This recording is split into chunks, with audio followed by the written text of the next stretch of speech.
역대상 26장 1절에서 32절 고라 사람들의 문지기 반들은 이러하니라. 아삽은 가문 중 고레의 아들 머셀레마라.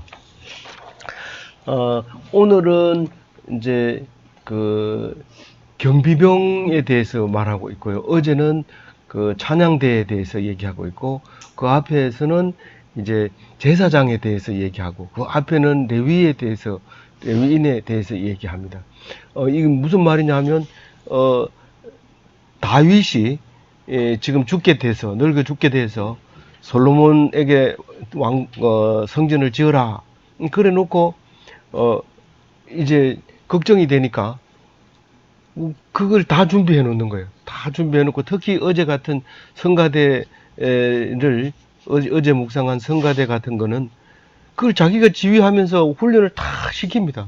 그래서 죽고 나니까 그 성가대가 그대로 솔로몬 성가대가 되고, 나중에는 모든 그 교회 음악이 다윗의 성가대를 기준으로 해서 이렇게 흘러내려오게 되는 모습을 보면 참 솔로몬은 대단한 금수저다, 그런 생각을 했습니다. 오늘은 이제 경비에 대해서, 문지기 이거 아무로 하는 게 아닙니다. 옛날에 공무원 중에서도 이제 경찰 하면 제일 무서웠습니다. 뭐 공무원 중에서는 순사가 제일 무서웠죠. 뭐 순사 그러면 제일 무서웠는데, 그 순사가 한번 되려면 시험을 치고 오랫동안 그 신원 조회를 해야 되고 여러 번 거쳐서 통과했을 때 비로소 이제 그 공무원이 되고 경비가 되는데, 오늘 수식어를 엄청 많이 붙여 놓는데 그 정작 이름만 딱 써주면, 이름 누구는 동쪽을 지켰다 이러면 되는데, 그 누구라고 하는 거에 대한 수식어가, 그러니까 신원조회 했는 서류가 다 들어가 있는 거죠, 여기에. 그러니까 거기에 얘기하려고 하는 거는 동쪽 이렇게 하나만 있는데, 그 사람을 수식하는 게가 이만큼 된단 말이에요. 그러니까 마치 이 광산에 그 보석이 큰 돌 속에 끼어 있어가지고 그 돌을 다 캐야 그 보석을 캐듯이 이 성경이 이렇게 힘들게 만들어져 있구나, 그런 생각을 하면서 오늘 읽었습니다. 우선 이제 경비 중에는 다 레위 사람입니다. 다 레위 사람들이라야 되지만 그 중에서도 레위 사람 아닌 사람이 있었던 것 같아요. 그래서 중간에 레위 사람 이렇게 넣어주거든요. 2사람 정도는 그렇게 넣어주는 이유는, 이 이름이 다른 데서도 사용하기 때문에 헷갈릴 수 있기 때문에 그렇게 하기도 하고, 또 이제 신원이 확실하다. 이거는 뭐 하나님의 백성으로서 빈틈이 없다. 만약에 경비를 잘못 세워놓으면 돌아서면 대적이 되기 때문에 그거는 고양이에게 생선을 맡기는 거나 마찬가지가 되는 거죠. 그러니까 제일 중요한 것은 이 경비에게 신원 조회를 확실하게 해야 됩니다. 뭐 아무리 해도 대통령이나 왕이나 이런 사람도 거의 대부분 경호실장한테 당하고 경비 자기 직속 부하한테 당하는 걸 보면, 그 레위인이 아니고는 성전 문지기를 할 수 없다, 이렇게 꽉 박아놨지만, 그럼에도 불구하고 다른 지파에서 이 이름을 사용하면 그걸 부르다가 어쨌든 레위인의 후손인 것처럼 서류를 만들어서 넣어가지고 이름이 똑같으면 구분해서 이렇게 만들어주는 것을, 제가 이걸 읽으면서 막 그게 간절하게 이제 들어오는 모습을 볼 수 있습니다. 제일 먼저 이제 고라 사람들의 문지기라고 했는데, 반들, 이게 반차를 얘기하는 거거든. 반차, 반열. 이게 우리가 학교 들어가면 맨 먼저 몇 반이냐 이랬는데, 이제 그 반을 얘기합니다. 그 고라 사람들이 문지기 반들은 아삽 가문 중 고레의 아들 머살레마라 이랬는데, 이 아삽도 고라의 후손도 아니고 고레도 고라의 후손은 아닌 것 같아요. 실제로 너무 복잡하기 때문에 따지기 근거도 또 없어요. 사실은 이걸 가지고 이제 증거를 제시할 수 있는데, 그 반이 그렇게 짜여 있다는 거죠. 아삽의 가문 중에서 고레라고 하는 사람의 아들 머셀레마가 이제 경호실장인 거죠. 이 파트가 지금 현재 2파트로 나눠져 있는데, 3파트로 나눠져 있는데, 머셀레마 파트가 있고, 오른쪽 표를 보면 훨씬 쉽습니다. 나중에 이제 절로 내려가면서 보면 되고, 오른쪽 표를 보면 머셀레마파가 있고, 오벳 에돔파가 있고, 호사파가 있고, 이 세 가지의 이제 부대가 있는 거죠. 우리 군 부대는 잘 모르지만 경찰병들은 이제 수도권 경비가 있고, 이제 중부권 경비가 있고, 이렇게 남쪽에 경비가 있다면 그 경비 세 팀을 이제 말하고 있는 거죠. 그런데 이제 머셀레마 대는 18명, 오벳 에돔파는 62명, 이제 호사파는 13명, 이제 이렇게 해서 대장을 세워 놓은 것을 이제 그것을 기록하기 위해서 이렇게 복잡하게 하고 있기 때문에 이거를 그러니까 10시간 15시간 정도 해야 이 오른쪽에 표가 나옵니다. 이거를 왼쪽 걸 읽어서 오른쪽 표를 만들려면 15시간이 걸리는데 물론 뭐 머리 나쁜 사람은 더 걸렸겠지만, 머리 나쁘니까 더 걸렸겠지만은, 이 보면은 그렇게 세대를 나누는 거에 대한 모셀레마에 대한 설명이 이제 복잡하게 된 거죠. 모셀레마는 누구라고요? 고라 사람의 성전 문지기 반열 중에서 아삽의 후손이며 고레스의 자손들인 모셀레마의 사람들은 2절 3절에 보면 서가랴, 여디, 야엘, 서바랴, 야드니엘, 엘람, 여호하난, 엘여호에네, 이렇게 7명이 이제 그 머셀레마의 이제 부하로, 그러니까 참모로 이제 있게 되는 거죠.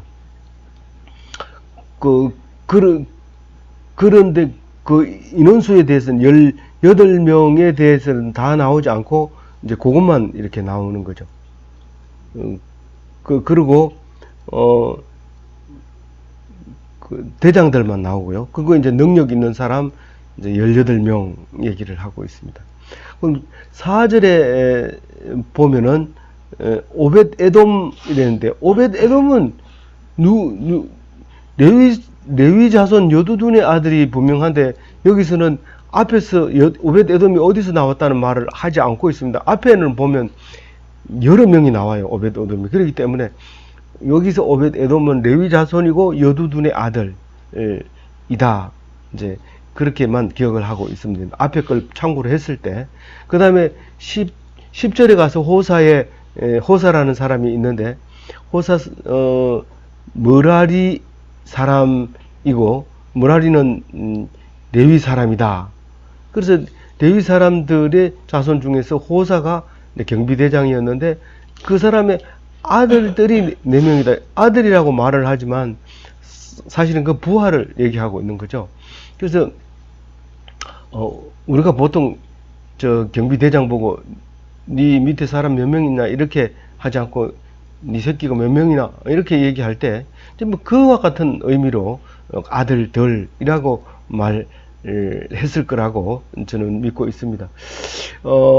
그래서 뭐 오벳 에돔에 대해서 설명하기는 큰 용사였다. 큰 용사라는 것은 키가 크냐, 능력이 크냐, 아니면 떼거리가 많느냐, 이제 그런 여러 가지 의미가 있을 수 있는데, 뭐 군대라는 의미, 다시 말해서 많다는 의미도 있을 수 있고, 능력이 있다는 의미도 있고, 그 오벳 에돔은 능력이 있는 자인데 복을 준 사람이다라고 설명을 하고 있어요. 그리고 아주 능력이 있고 직무를 잘하는 자가 62명이다. 그 표를 보는 게 훨씬 눈에 덜 피곤합니다. 왼쪽 글을 읽는 것보다. 그래서 여러 번 이렇게 맞췄으니까 좀 틀린 부분이 혹시 생길지라도 나중에 수정하면 되니까 일단은 이렇게 보고 나중에 거꾸로 맞춰 가시면 될 것 같습니다. 근데 이제 오벳 에돔의 아들들은 8명이고, 그 8명 중에 첫째 아들 스마야의 아들은 6명이고, 이렇게 되어 있습니다. 그러니까 인원수가 8명하고 6명하고 14명이 이제 대장이고, 거기에 속한 사람은 62명이었다. 이제 그렇게 얘기를 하고 있습니다. 그 다음에 10절에 가가지고 모라리 사람 호사의 그 아들들이 있었는데 그 장자가 이름이 시므리고 본래 맏아들이 아니었지만 아버지가 장자로 삼았다. 이런 얘기도 해줍니다. 만약에 안 그러면 이게 뭐 일률적으로 똑같은 집안이 되는데, 그래 되면 사람은 다양성이 없어지는 거고, 그러면 성경은 아주 간단하게 되는 거고, 자꾸 간추리면 그러니까 있는 그대로, 맏아들이 아닌데 맏아들로 삼았다는 게 경비하고 뭔 관계가 있느냐. 그 호적, 신원 조회를 해보면 그게 다 나오거든요. 그거 없으면 또 안 되거든요. 그리고 그게, 경비하는데 문제가 돼요. 그게 원래 맞이였느냐, 아니면 맞이가 아닌데 맞이로 세워졌느냐, 이게 경비에 문제가 있다고요. 그러니까 그런 내용까지 샅샅이 말을 해서 우리가 도매상을 한다든가 소매상을 한다든가 장사를 할 경우에는 그 족보가 중요하지 않지만 공동의 안전을 위해서 책임을 지는 책임자로서는 아주 신원이 중요하고 그에 대한 심사가 까다로운 것처럼 오늘 이 경비에 대해서는 아주 그 신원조회에 대해서 신원에 대해서 분명하게 잘 써놓은 것을 볼 수 있습니다. 그리고 이제 그 뽑혀 있는 사람 수는 그렇고요. 수는 아직도 그 숫자에 대해서는 제가 제정신을 차리고 보지를 못했습니다. 이게 이제 뒤에 보면 이제 직무가 나오거든요. 이제 누구는 어디에 지키고 누구는 어디를 지키고 이렇게 쭉 나오는 게 있는데, 요거하고를 이게 또 묵상하면서 맞춰보면 좋은데 그 정도까지도 시간이 없었어요, 사실은. 그래서 13절에 보면 제비 뽑아서 직무를 맡겠다 그럽니다. 우리도 심사하고 회의를 해서 결정을 한다 그러지만은 사실은 그냥 손에 잡히는 대로 이렇게 칸을 치고 줄을 치고 이래서 니는 여기 가라 저기 가라 이렇게 하지, 특정인을 어떻게 할 수는 없잖아요. 물론 이제 그 중에서 그 결정권자가 그것을 보고 특이한 사람은 여기에 붙이고 이렇게 하겠죠. 여기에 보면 14절 같은 경우에 보면 스가랴라는 사람이 있어요. 이 사람은 모사라고 그래요. 모사는 책사죠. 그러니까 참모 어드바이스 하는 사람, 이 사람을 모사라고 하는데, 이 사람은 아주 지혜가 뛰어나기 때문에 어디를 뽑았다 그랬어요? 북쪽을 뽑았다 그랬어요. 북쪽은 제비 뽑았다고 이렇게 기록을 하고 있지만 사실 똑똑하니까 북쪽을 줬다고 볼 수도 있어요. 그렇지만 그거를 왜 너는 개인적인 이 결정권자가 누구냐, 다윗이냐, 아니 너냐, 이렇게 따질 수 있는 부분이 있기 때문에 우리는 성경에서 제비 뽑았다 이러면 더 이상 얘기하면 안 됩니다. 제비 뽑았다 이러면 제비 뽑은 줄 알아야 되고 거기에 대해서 토를 달지 말아야 되는 이유가 이게 제비 뽑았다는 말인데, 이게 이제 그 예언서나 이런 데서는 공의라고 얘기하죠. 우리가 이해가 가지 않지만 그게 그렇다고 하는 것은 공의고, 안 그런 거는 우리가 이해가 가는 건 정의죠. 정의가 살아있다면, 그럼 우리가 생각에 옳은 것은 옳다고 생각하는 정의고, 째닥하고, 그 다음에 이제 이해가 되지 않는 건데 하나님이 결정한 거는 미시파트. 그러니까 대법원장이 결정 내린 것은 미시파트고, 우리가 생각하는 것은 째닥한데 1심에서 마음에 안 들다, 이건 옳지 않다, 이거는 째닥합니다. 그러나 대법원장이 딱 때린 거는 이건 미시파트입니다. 이거는 억울해도 대법원장이 그렇다면 그런 줄 알아야 됩니다. 그게 이제 하나님의 공의고 왕의 공의고 그런 거죠. 근데 이 모사는 그런 정의 같은 것을 결정할 때 도와주는 그런 사람인데, 사실 예루살렘은 이게 구조적으로 북쪽에서 공격하기가 쉽게 되어 있습니다. 어떤 경우라도 북쪽에서 공격하기가 쉽기 때문에 이렇게 머리를 잘 굴리는 사람, 한 사람을 북쪽에다가 배치를 해야 또 이제 되는 거죠. 그렇게 보여지고요. 그다음에 쭉 내려오다 동쪽 문을 17절에 보면 동쪽 문에 6명을 이제 배치를 하는데 그 사람이 레위 사람이다. 신분이 야 레위 사람도 아닌 걸 왜 거기다 세워가지고 거기 이상한 사람들이 걸로 들어오게 해.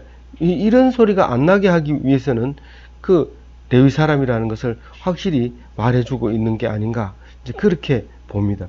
그리고 20절에 레위 사람은 문을 지키는 게 아니라 곳간문을 지킵니다. 이 앞에 동쪽, 북쪽, 남쪽 이렇게 다 지키는데 곳간문을 지키는 데가 있어요. 그래서 이제 성문 말고 성문이라기보다 성전문이죠. 이게 성전문 동남 맨 처음에 동쪽, 북쪽, 남쪽 서쪽은 이 밑에 내려와서 서쪽은 어디 있더라? 서쪽 16절에 서쪽이 서쪽이 있네요.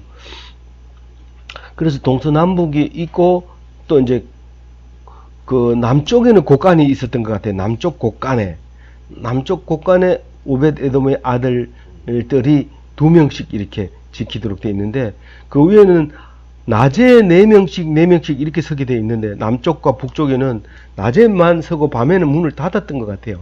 그래서 낮에만 하루에 4명씩 이렇게 지켰고 곳간 지키는 거는 2명씩 그냥 열쇠를 줘서 지키는 건지 모르지만 하여튼 곳간은 2명이 담당해라. 남쪽 곳간은 2명이 담당해라. 그리고 그 다음에 거기 14절에는 제가 색깔을 표시를 안 했는데 스가랴가 이제 대장인 거예요. 셀레마의 아들 스가랴가 명철한 사람이다. 그렇게 판정을 내리면서 동쪽을 지켜라. 그렇게 6명이 지켜라. 그런데 이게 이제 14절에도 나오고 뒤에 내려가서 17절에도 이제 그런 6명이 동쪽을 지켜라 할 때 그렇게 다시 올라오게 되죠. 그리고 오벳 에돔 동쪽과 북쪽을 지키는데 북쪽에도 일일에 4명 지키라는 거고 오벳 에돔은 남쪽과 남쪽 곳간을 지키는데 4명씩 하고 2명씩 지켜라 이렇게 나와 있습니다. 그건 17절에 이제 그렇게 표현하고 있고요. 그 다음에 숫빈과 호사 16절에는 서쪽을 지키는데 서쪽이 구조가 그냥 문만 지킬 수 있는 게 아니라 거기는 뜰이 있고 뜰에서 큰 길로 나가는 길이 있는데 거기는 좀 경비하기가 좀 복잡한데 큰 길 가는 쪽은 4사람이 지키고 뜰 안에는 양쪽에 서서 2사람만 지키면 된다. 그렇게 직임을 준 것 같아요. 큰 길로 통하는 살레겟 문을 지켜라 이런 말을 하는데 16절에 나오는 16절 맞나요? 16절에 그 살레겟 길은 뭐냐고 물으면 여기밖에 안 나오니까 몰라요. 그래서 여기만 가지고 안다면 서쪽에 있는 문인데 큰 길로 통하는 길인데 작은 문이 하나가 있었다. 뭐 이렇게 추정하고 생각하고 말하는 거죠. 다른 성경이 도와주면은 알 수 있지만 모르면 이것만 가지고도 충분히 알아야 되는 그렇게 구조로 되어 있습니다. 그 다음에 20절에 보면 그 성전 곳간과 성물 곳간을 지키는 레위 사람 아히야 이렇게 해놨습니다. 성전에도 곳간이 있고 성전 곳간 속에도 성물 곳간이 있습니다. 그러니까 헌물을 하면 거기다 쭉 모아 놓습니다. 지금은 사람들이 헌금을 하니까 헌금을 모아가지고 한 통장에 집어넣어 가지고 담임 목사가 도장을 지고 있고 서리 장로가 회계 장로가 통장을 가지고 있고 그 집행하는 사람들이 영수증을 가져오면 그를 결제할 수 있도록 이렇게 만들어져 있지만 옛날에는 물건을 가져오기 때문에 은행이 없는 은행 대신에 물건을 저장해 둬야 됩니다. 필요할 때 꺼내서 써야 되고 그릇은 그릇대로 쓰고 뭐 금이나 이런 것들은 또 내다 팔아서 다른 것과 바꿔 오려면 바꿔 와야 되고 이런 부분들이 있기 때문에 그 창고가 필요했는데 그게 곡간이죠. 그래서 성전 곡간은 그 성전에 들어가는 성물을 보관하기도 하지만 사람이 그 쓰는 물건도 거기다 보관하고 성물은 순수 헌물이 들어온 것을 보관하는 거죠. 그런데 21절에 보면 이름은 굉장히 복잡하게 하는데 서담 21절에 서담과 요엘 두 사람이 하는 일을 그렇게 복잡하게 기록해 놨거든요. 서담과 요엘은 성전 곡간을 지키라 그랬거든요. 그랬는데 위에 성전 곡간과 밑에 성전 곡간이 어떻게 다르냐? 그건 모르겠어요. 그건 모르겠고, 23, 24도 곡간을 지키라고 해놨는데, 이 곡간은 성전 곡간이라는 말도 안 해놓고, 성물 곡간이라고도 안 해놓고, 그냥 곡간이라고 해놨어요. 23, 24절 두 개는. 그러면, 복잡해지잖아요. 근데 더 묵상해야 되는데, 제가 시간이 없어서 못한 거거든요. 사실, 곡간은 뭐 한두 가지가 우리는 지금 이 통장, 저 통장, 뭐, 전동한 월급 통장, 비자금 통장, 무슨 뭐 장학금 통장, 무슨 적금 통장, 무슨 이래가지고 많잖아요. 근데 이런 것들인데, 그거를 일일이 공개를 안 하고, 왜냐하면, 지금 방금 제가 말한 것처럼 다 얘기하면 재산이 다 드러나잖아요. 그렇게 하지 않고, 니는 이 통장, 니는 이 통장, 이 통장, 이렇게 분할해서 지금 설명하고 있는 게 아닌가, 네, 그런 느낌이 들기도 합니다. 그리고 25절에 말하는 곡간은 마지막으로 특별한 공간인데 모든 곡간을 통제하면서 그 중에서 특별히 한 개만 네가 통제해야 되는 것이 있는데 그게 왕가 성물 곡간입니다. 왕가라는 말은 본문에 없습니다. 제가 간추리기 위해서 그렇게 쓴 거예요. 그 왕가 성물 곡간이란 어떤 거냐 하면 다윗에 관련되는 다윗 주위에서 다윗의 재산이라고 생각되어지는 것을 하나님께 바쳤으면 거기다가 따로 보관해야 돼요. 그건 따로 보관하는 곡간이 있고 족장과 천부장과 백부장과 지휘관이 드린 성물도 그 곡간에다 넣어요. 그 왕이 드린 곡간에다가 그리고 전쟁해서 이긴 거 탈취물, 노량물 이거는 그것도 구별해서 이제 하나님께 드린 것만 거기다 넣는데 이것은 성전을 수리하는 데만 써라. 그렇게 아주 정해놓은 거예요, 다윗이. 이 곳간에 저장한 거는 전부 성전이 비가 샌다든가 아니면은 또 테라스를 넓힌다든가 뭐 이런 데만 이걸 사용해라. 그렇게 말하고 있습니다.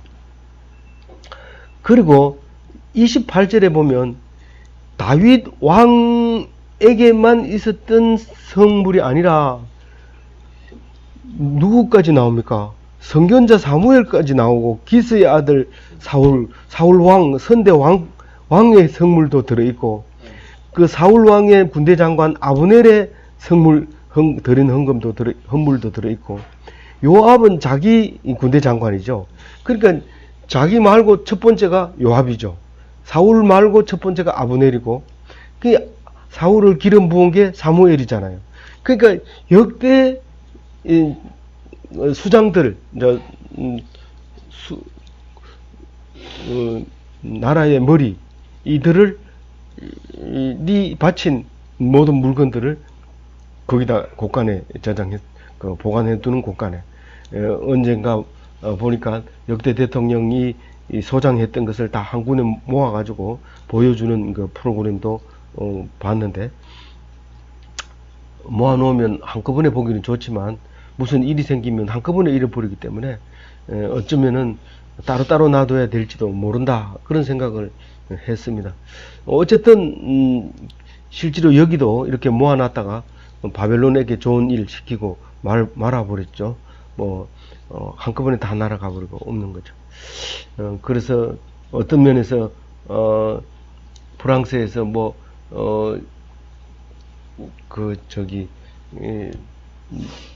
강화도에 있는 그 자료를 다 가져가 버리고 또 일본에서 다 가져가 버리고 이래서 우리나라는 원통하다 하지만 사실 그 사람들이 가져가가지고 고이 보관하고 우리가 그 지키려면 이 경비원도 월급 줘야 되지.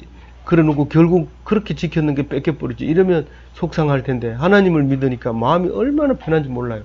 하나님께서 그것을 귀히 여기시고 그것을 보관하시려고 그 사람들을 가지고 그 배를 타고 멀리까지 가서 보관하게 해주셔서 감사합니다.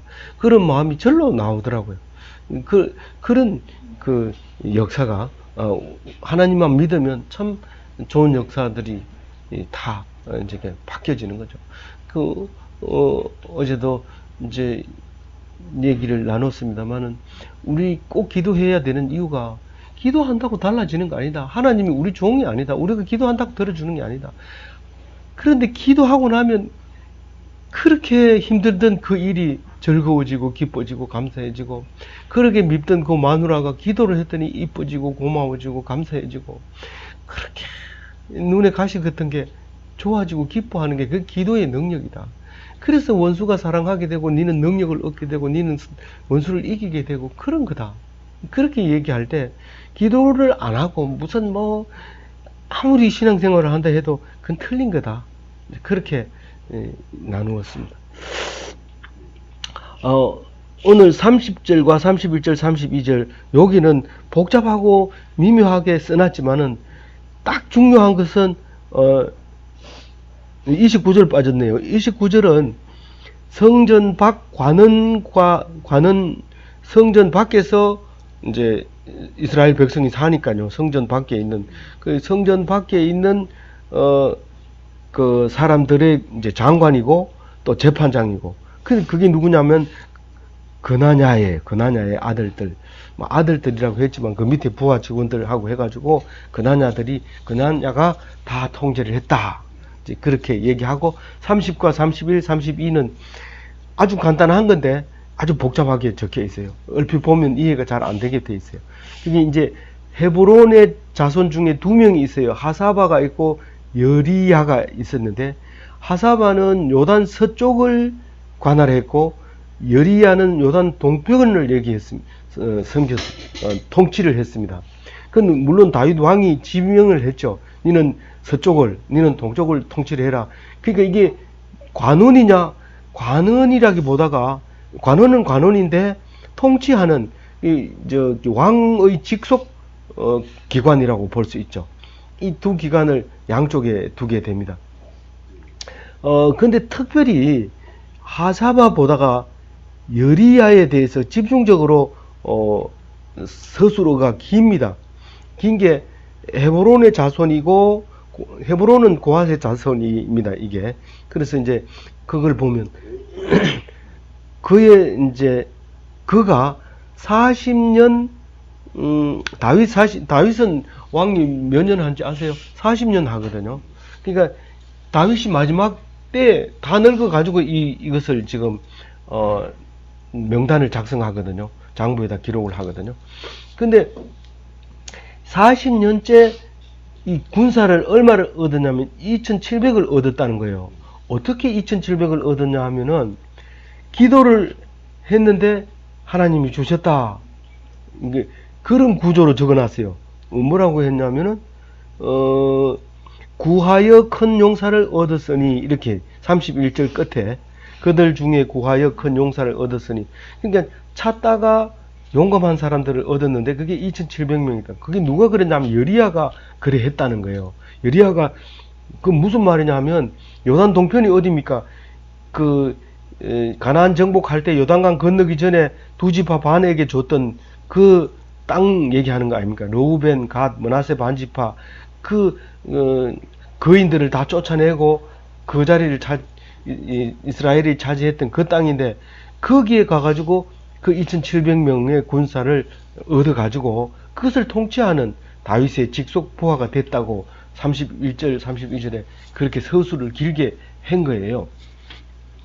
그 위에 하사바는 요단 서쪽이니까 나머지 9지파 반이 거기에 있었는데 거기는 오히려 사람 숫자가 더 적어요. 1,700명 밖에 안 되는데 그걸 가지고 서쪽을 다스려라 하고 다윗이 명령하고 다윗이 직속으로 그 명령을 받았던 그 이야기를 지금 하고 있습니다. 오늘 이 말씀을 읽으면서 그 경호원이라고 하는, 경비대장이라고 하는, 경찰이라고 하는 것은 굉장히 중요한 자리다. 그래서 우리는 어디를 지키느냐가 중요한 게 아니라 누가 지키느냐가 중요하다. 그래서 우리가 무조건 나를 지켜주는 사람이 뭐 여기다 이렇게 믿고 있지만 사실 진짜 믿을 게 못 됩니다. 진짜 믿을 만한 사람은 그렇게 많지 않습니다. 여기는 주로 믿을 만한 사람을 능력 있는 자, 큰 자, 그 다음에 잘하는 자, 그리고 또 명철한 자, 또 그리고 주로 아들들, 믿을 만한 아들들, 그리고 그 모세의 후손 뭐 이렇게 하면서 그 사람에 대해서, 신분에 대해서 확실하게 말하고 있지만 정말 그 중에서 우리가 믿을 수 있는 사람이 있을까요? 진짜 없습니다. 그렇지만 하나님은 특별히 그나마도 이 사람들을 믿고 맡겠다, 그런 생각을 하면서 우리가 우리 집 사람이 있으니까 우리 집은 걱정하지 마라, 안 해도 돼. 근데 나중에 보면 그게 아닐 수도 있어요. 제가 어떤 사람이 퇴직하면 뭐 그게 의료보험이 많이 나온다 해서 재산을 전부 마누라 앞으로 돌렸다고 그래요. 그래서 내가 옆에 있다가 이제 그 마누라한테 쫓겨나면 니는 이제 완전히 거지다, 내가 이제 웃으면서 그랬는데 사실 그렇게 됩니다. 그러니까 세상에서 믿을 수 있는 사람이 있느냐, 제가 불신을 조장하고 싶어서 그런 건지 아니죠. 믿음을 주기 위해서 하는 말이죠. 하나님이 그 사람을 보냈다고 하면 그건 100% 믿는 게, 그건 하나님을 믿는 거니까 믿어야 되죠. 그러나 사람을 믿으면 큰 문제를 일으킬 수밖에 없다 하는 것을 말씀하고 싶고요.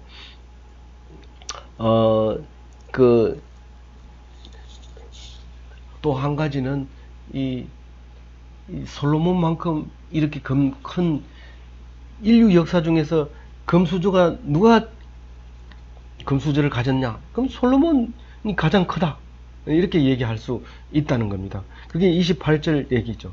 아주 역대 왕이 하나님께 바친 것을 다 솔로몬이 이제 유산으로 물려받죠. 그래서 엄청난 부를 유지하고 많은 여자들을 거느릴 수 있었지만 결국은 엄청난 부를 가지고 있고 물려받고 좋은 조건이었지만 그럼에도 구원하고는 상관이 없어요. 구원하고 상관없어요. 그래서 그렇게 훌륭한 솔로몬이 있지만 솔로몬보다 더 큰 이가 여기 있으니 그게 바로 예수다 라고 얘기할 때 우리는 귀담아 들어야 돼요. 이 솔로몬이 가진 이런 귀한 영광보다가 더 큰 영광이 있다. 그 사람이 예수다. 그렇게 한 신약의 말씀을 기억하면서 오늘도 이렇게 정성을 들여서 다윗이 모세에게 물려주려고 할 때 그게 하나님을 사랑하고 하나님의 영광을 위해서, 성전을 위해서 이렇게 했다는 것을 생각하면 우리가 다윗을 닮아야 하지만 세상적으로 자식에게 물려주려고 하는 것은 닮아서는 안 된다. 왜냐하면 그렇다고 해서 너는 절대로 안 돼, 아무도 안 물려줘, 이렇게 하는 게 좋은 게 아니고 그렇게 의지하지 마라. 그것은 구원과는 관계없다. 그 말씀을 오늘 귀담아 들으시고 승리하는 하루 되시기 바랍니다.